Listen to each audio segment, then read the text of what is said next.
Sa unang match-up sa laban ng Cherry Tigo Crossovers against Strong Group Athletics SGA ay nasweep ng Cherry Tigo Crossovers ang Strong Group Athletics SGA sa 3-0 sa score na set 1 25-12, set 2 25-17 and set 3 25-19. Best player of the game si Mylene Paat na nagtala ng 10 points. 9 attack points and 1 service ace. Sa second game naman sa top atang Signal HD Spikers versus Akari Power Chargers.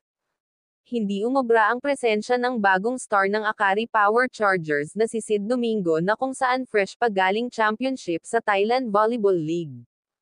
Natalo ang team nila Sid Domingo na Akari Power Chargers sa Signal HD Spikers sa 3-1. Set 1 lang ang naipanalo ng Akari Power Chargers sa score na 25-21. Nakuha ng Signal HD Spikers ang set 2.